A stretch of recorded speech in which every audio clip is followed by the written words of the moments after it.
Angel Nieves is a former NYPD detective and says... The late photographer, journalist Ardina Seward. Nice to see you, Ardina. Thanks for having me, guys.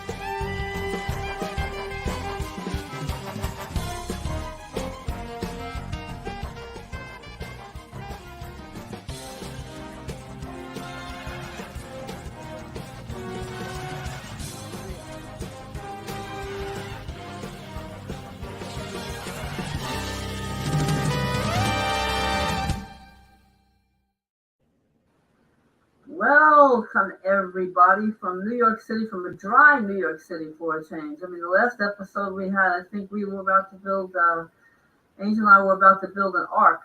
It was wet, it was bad, it was rough weather.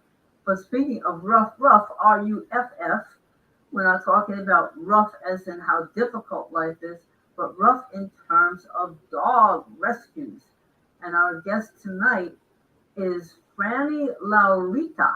She has a beautiful melodic name, and she has a rescue service called Halfway Home out of New Jersey. So we're happy to have her on tonight because she's got a lot to say about rescuing animals, especially in the climate that we're in now, where everything is unpredictable. You don't know if you put your dog outside, if your dog is going to get snatched. You don't know if you put your dog outside, if the weather's going to change. And putting animals in safe havens is such an important responsibility. And she's one of the stewards of animal rescue that does this. So before we get to Frannie Laurita, I love the name, Angel has some videotape. And also she's in a way well known. Yes. Let's get to that after the videotape. We don't want to spoil it for the audience. Well, I'm not going to say anything else. Here we go.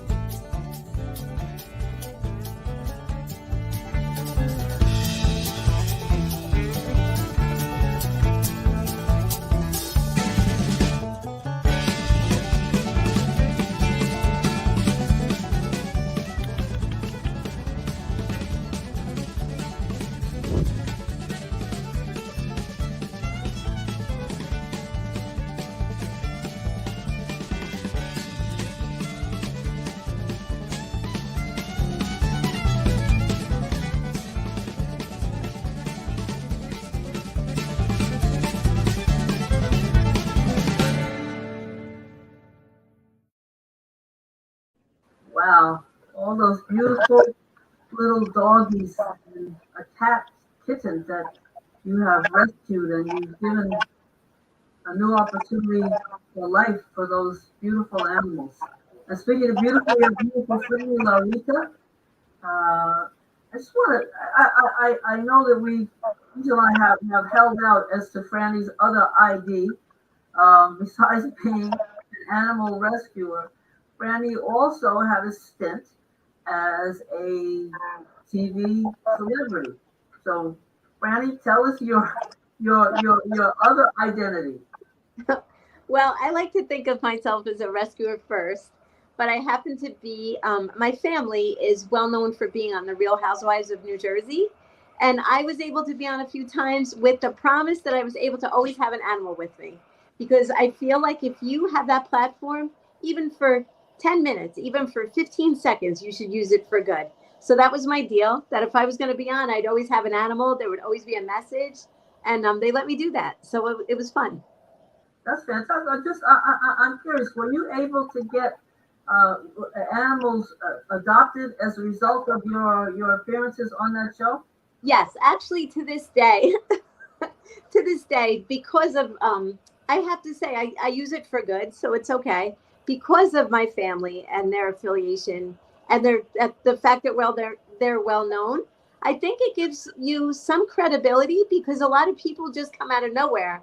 You sort of know where to find me. You know, I can't mess up. I can't do any of that because people sort of know where to find you. And it's almost like you're familiar to people. So that was sort of, even though I'd been rescuing animals for years and years before that, it let people sort of feel like they knew me, you know. Right, it's kind of a form of it's basically free advertising. I don't mean to be cavalier, but look, if it gets the job done, then hey. I don't care, whatever. And my sisters have been very gracious, and also Dolores Catania, who's a current Real Housewife, she's like a sister to me, and her daughter happens to be our rescue vet. So that helps a lot too, because people look to them. They know that they're into animals and they're into rescue. They ask them who their favorite rescue is, and they always know who to send them to. And speaking of rescues, I tell you, I can't help but just adore that little guy that's so happy to be in your embrace. Tell us about him. I'm presuming it's a boy, right? It's a little girl. It's a little girl. Her name Right. is Magpie. She's about 5 months old now. I've had her since she's about 2 months old. And Magpie came from a litter of puppies. She's a purebred English bulldog. And the person who bred her was going to put her down because when she was born paralyzed, and she was born without eyes. So they didn't think she was worth anything. They took her to a vet's office. They were going to put her to sleep. And thank God there was a vet tech with a big heart there. She decided to save her, but she didn't really know what to do with her. So she put out the word. Let me show Magpie when you got her. Okay.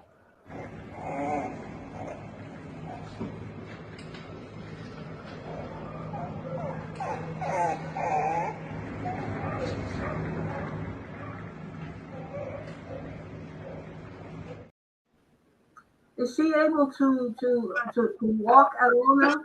She runs. She runs around like a little maniac. She plays with the other dogs. She's Wow. in the teething stage right now. So when I hold her still, she wants to chew on things. But she loves the other dogs. We have a big property here. We have big backyard. She runs. You would never know that she was ever paralyzed. So really, I'll tell you what. We took her to a neurologist. We took her to a very good specialist. And what ended up really fixing her was time. And I would sort of make her walk for her food. I would put a little towel on her and guide her legs, and she had to find her food in the yard. And now we play this little game. I know Angel showed that in the video. Well, I'm going to show it again. Yeah, I'll run. Again. I'll This run dog the is yard. adorable. I love this dog. I mean, Yeah. I wish I was there with you. Yeah, she'll run in the yard and she'll find me wherever I am.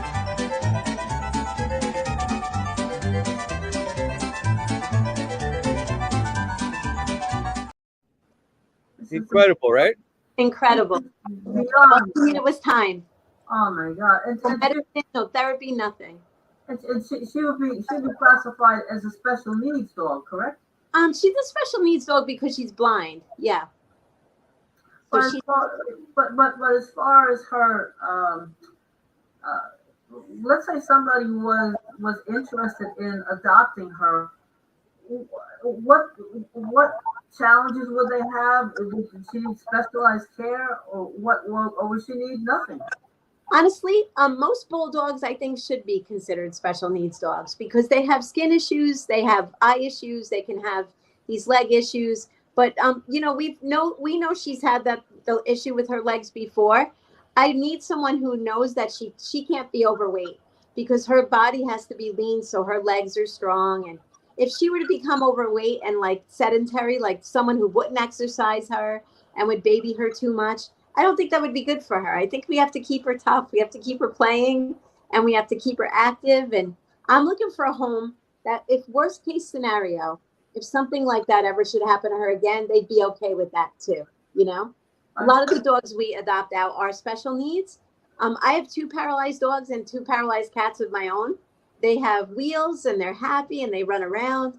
And I want someone, even if she's, perfect, I want someone who would take a special needs dog just because of what her past was, So preferably no one with children. Would you say that? Oh no, I would. There are some children. It really depends on the child. There are some kids that are great with dogs like this. I have a friend who has all of her dogs are on wheels, and she has a young son, and he's wonderful with them. He helps change their diapers. He gives them medicine. So we're very much like I don't do like cookie cutter rules. I really look at the family as individuals and the animal as an individual, and we try to find the right fit. Now, that being said, because we do have a rescue house, This dog and any animal that comes in this house is welcome to live here forever if we don't find the right family. But the goal is for most of them to find their family so we can keep saving them. Well, she is just adorable. What is the average length of time an animal stays in your care? It really depends because we do take a lot of medical needs and behavioral needs. Like, come here. This little girl here, she's fully able-bodied. This is Monkey. She needs a haircut. So Monkey, she was a stray, and she was running around the streets of a bad neighborhood. Somebody picked her up. We already spayed her. She already had all her shots. She just has to get groomed, and then I can send her to her home. So Monkey will have been here for 2 weeks, and that's it. She's an easy dog. She can go with anyone. She can go. Somebody like Magpie, we're going to have her see an eye specialist.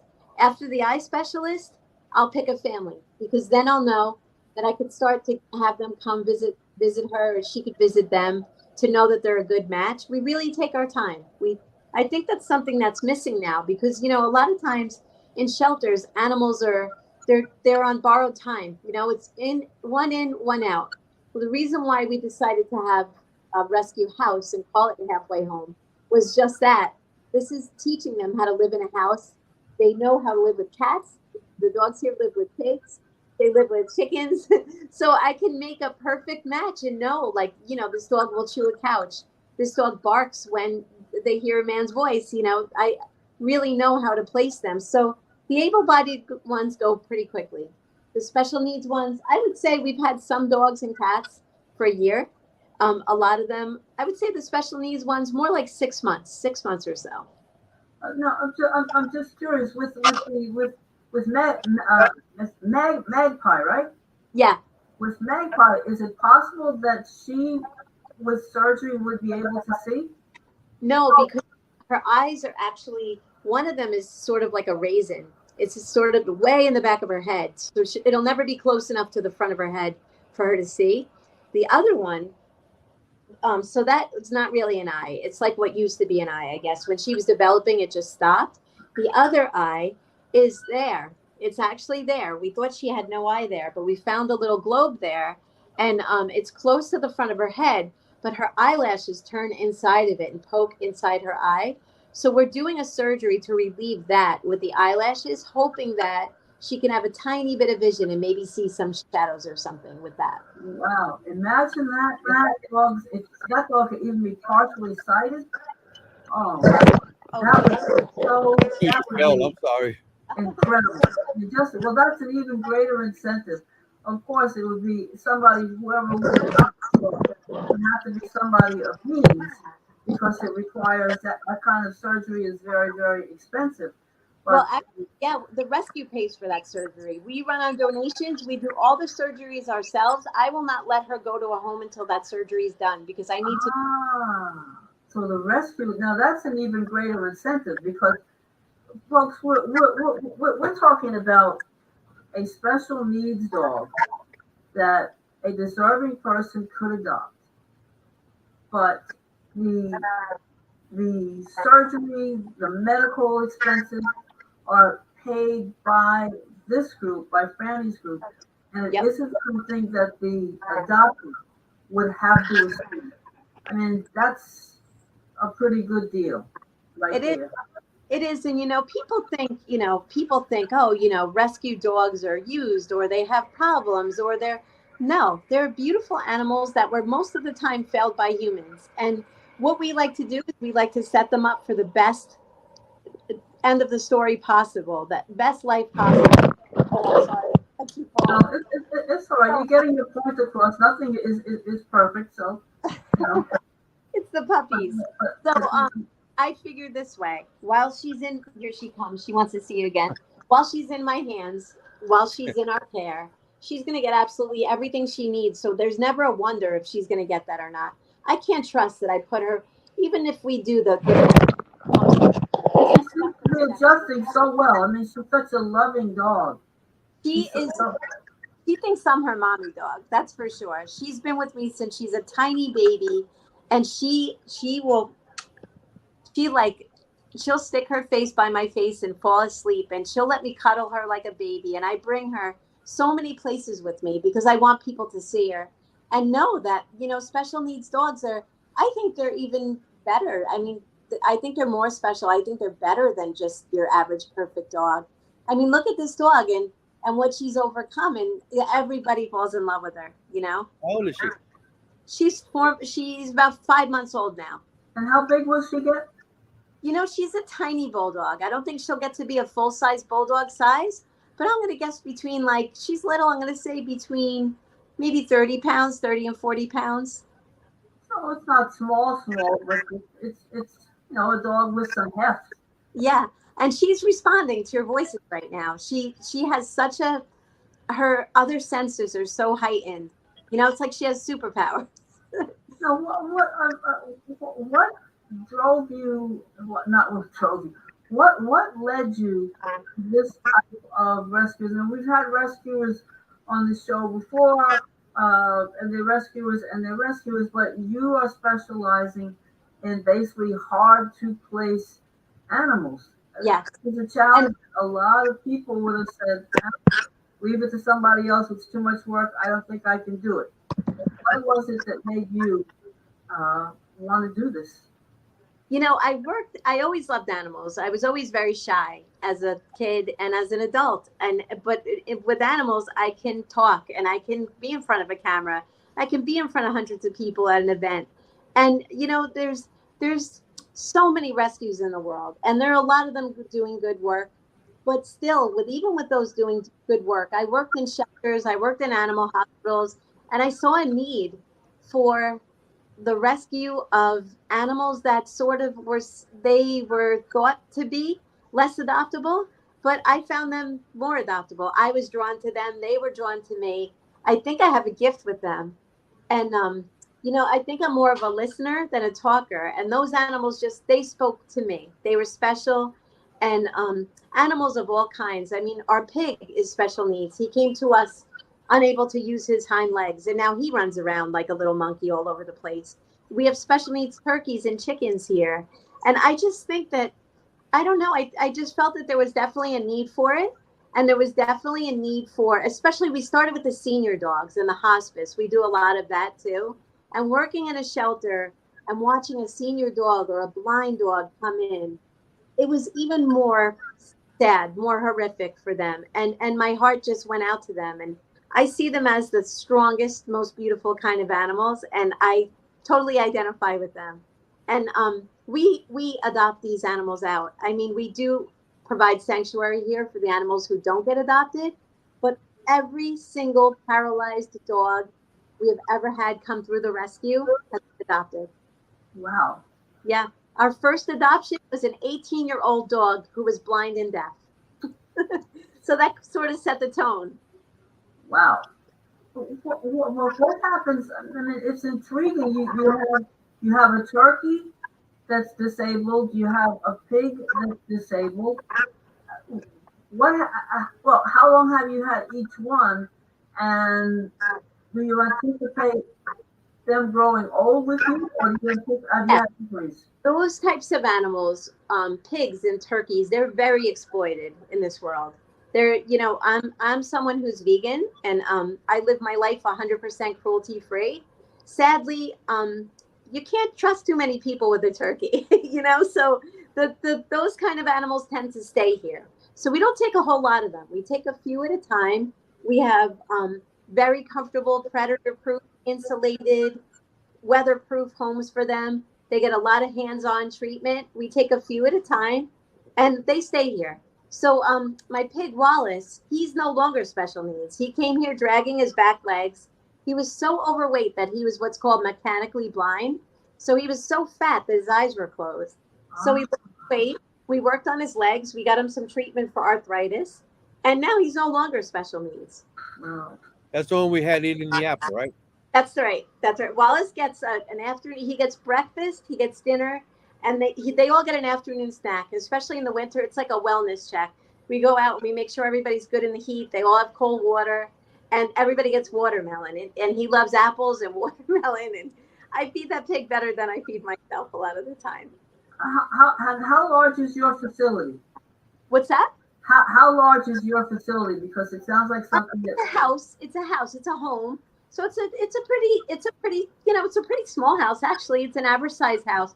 But the property is what's makes it special. It's very private, and we're on a little bit over 6 acres here. There's a farm on one side, and there's just a hay field on the other side. So it's nice and quiet. And the dogs who are behaviorally challenged, my own dog Confetti, who's our logo dog, she was a dog who just wasn't good with strangers. So we wanted to find a house with privacy so that the dogs who were not good with strangers or had been abused, we have acres of woods to walk them in. They have peaceful, sunny yards that they could lay in and never see a stranger. So it really is. And we also worry about nature here. We don't have outdoor cats because we don't want the birds to get eaten. We plant and preserve like the native plant species so that the wildlife comes here.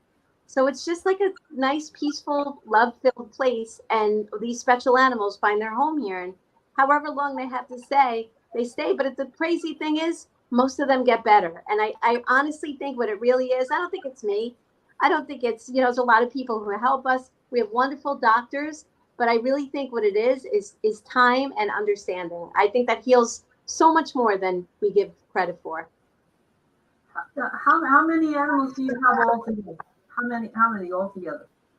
It's revolving, so I don't know the exact number, but right now we have you ready? We have a pig, we have 2 turkeys, we have 3 ducks, we have 7 chickens, we have 3 tortoises, we have 11 cats, and we have about 10 dogs, most of which are special needs or hospice. Wow. And that's just in this main foster home. We have satellite foster homes where people are kind enough to bring animals into their home. And we have plenty of dogs and cats in those homes too. And how big is your staff? We don't have a staff. No one here gets paid. I live here. I take care of the animals. My rescue partner, Paul, who's wonderful, he's retired. He comes here every day and helps me. We have one nice volunteer, Kathy, who comes every Friday to help me clean and plays with the dogs if I have vet appointments or anything. But we are very strict about any dollar that anyone from the public gives us goes to an animal. I don't have a company car. I don't have a company cell phone. I don't get paid a salary. Nobody gets paid a salary. Nobody ever will. Because I feel really strongly that any dollar that's hard earned that someone gives us goes to somebody like this, and it's my calling to take care of them. So I do dog walking on the side, and I'm baking vegan dog treats to sell at events and things to keep myself afloat. But those things also give back to the rescue as well. So I donate back to the rescue. And you are a 501c3, correct? Our 501c3, yes. All right, so for people out there who want to give some money, Angel, let's put that logo up there. Yep. There you go. Halfway Home, www.HHARTEAM.org, heartteam.org. And if you donate, it is tax deductible, and it is a definitely worthy cause. You'd be helping provide a decent home. I want to say decent home for a dog, but no, you can provide a decent home for whatever living creature out there who needs it. We like to say, be kind to every kind.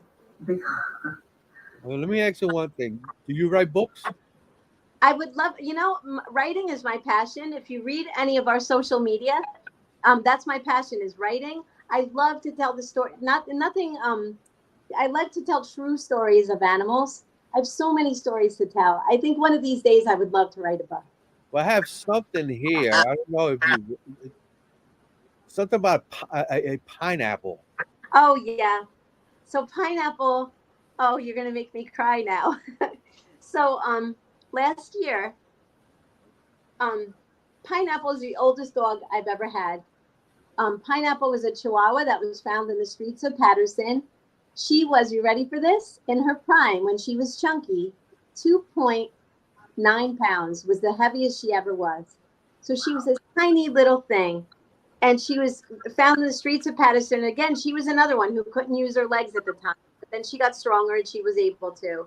Well, Pineapple became my little best friend. And I had Pineapple until she was almost 21 years old. And last year, yeah, a lot of my dogs have lived to be over 20. And they get them when they're like 13, 14. So last year, we were asked to be part of a book, a coffee table book about people and their senior dogs. And I guess I had filled out an application because I figured it was a good way for people to see what we were doing with senior dogs. And I was chosen there was some of us chosen to be in this book. It was called Old Friends. And we were chosen out of hundreds of people to go to Philadelphia and take pictures at the studio. And I'm pretty camera shy, but I thought, here's my Pineapple. She's about to turn 21 years old. And they're featuring us in a book about people and their senior dogs. I'm going to do it. So I went and I did it. And we took those beautiful pictures. And the photographer was very kind. She made us feel very comfortable. She got amazing pictures of Pineapple. And I joke with people that they were actual size. Like the pictures in the book, she was her actual size. So the very sad but kind of some way beautiful thing that happened was I ordered some prints of the photos of me and Pineapple to hang on my wall so I'd have them forever. And that's part of the reason why I did it. And the book came in the mail and the photos came in the mail and they came in these big packages. And Pineapple was laying on her bed and I had just given her her lunch. And I came in to show her the book and to take a picture of her by the book. And she had passed away in her sleep. Wow. So at age 21, Oh, she wow. arrived in the mail and she left me on that day. So I almost didn't do it because I'm so shy. But I'm glad that I did because I have that now. And the joke is actual size. So there she is in my kitchen where she used to hang out, in this photo of her actual size. So I'm really happy that I had that. I did not write that book, but I did, I guess, write the submission that got us chosen. Wow. Right. Yeah, And also you have an event coming up. we do. We have our big event of the year is called the Night of Compassion. And the reason why we call it that is because we have a beautiful 4-course vegan dinner at the Brownstone. We have hundreds of prizes. You could lose count. Of all the prizes are cruelty free. Nothing is tested on animals. We don't accept anything that is. So it's an open bar. There's live music. There's special guests, and it raises money to help us do the emergency rescues that we do. Right now, one of our hospital bills alone is well over $100.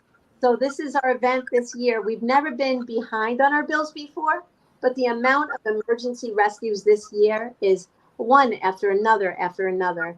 And so this is our chance to raise a bunch of funds to pay off those bills.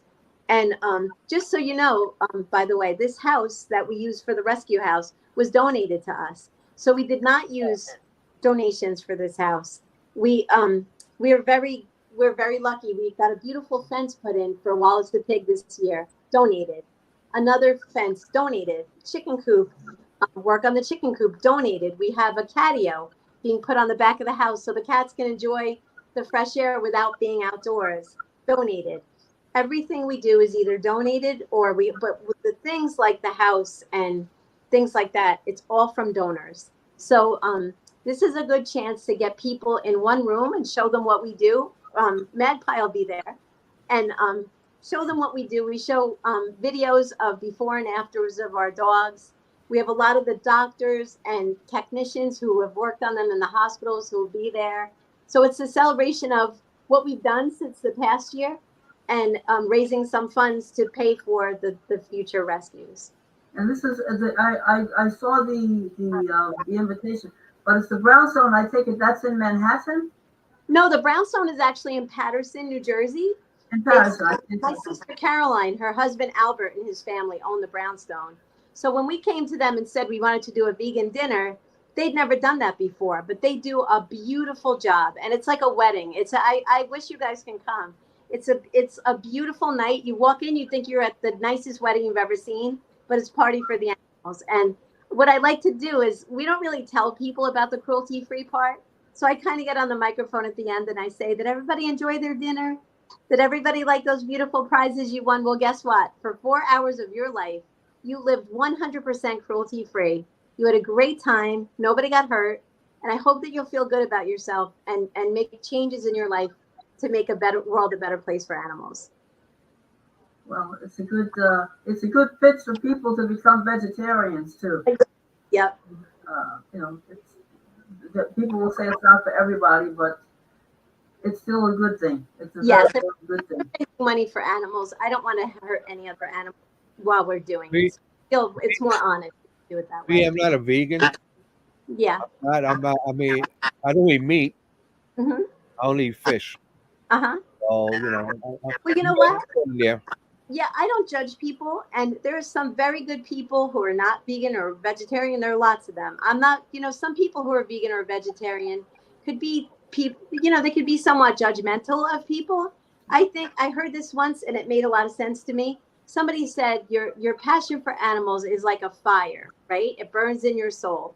Do you want to be a house fire that people run away from screaming their heads off, or do you want to be a campfire that people go towards for your warm glow and your warmth? And that I want to be a campfire. So if for 4 hours someone says, you know what, I ate a vegan dinner and I got all these cruelty-free gifts, I helped animals, it felt good.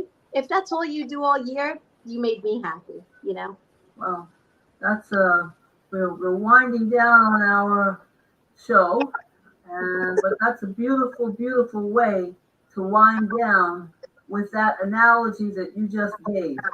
I love Magpie. That dog, Everybody loves her. like it has a battery that just keeps going and going and going. I know. And then she'll conk out, and then she's out, and she snores. Well, I was gonna say she has the snore, the bulldog. well, she's as sweet as any dog can get, and God willing, somebody will give her a proper home. And Oh, I don't doubt it. I don't doubt it for a minute. This is a very adoptable dog. You know what? We have to change what adoptable means. There's no such thing as unadoptable. Yeah, you're right. You're 100% correct. Mm-hmm. So with that, Angel, you get this guy over here. He gets the last word. Well, Frannie, thank you for coming. Listen, you are special yourself. Thank You know you. you're not special, but you are. There's no words to describe you. So And much. believe it, this October is the month of adopting animals. Yeah. October. So St. people, Francis. yes, St. Francis, October 4th. Mm-hmm. People, please donate to yourself. Donate to Frannie. Look, everything. You don't make nothing out of this. It's all for the animals. Look how special it is. So from being to put him in run to running. Look at Magpie right here. Doesn't stop. So please, people, donate to Frannie. This is here again. Halfway Home Animal Rescue Team. www.hharteam.org. Please. And listen also, I want you to go to the event right here, November 2nd. It's almost around the corner. It's at 7 to 11. Okay, you eat good, great food, and look at all these animals. She said, "I love that little look at the little piglet." But and people, listen to me. Please remember to spay and neuter your pets. That's right. Spay, neuter your pets, and do you know where your pets are? Thank you so much, Frank.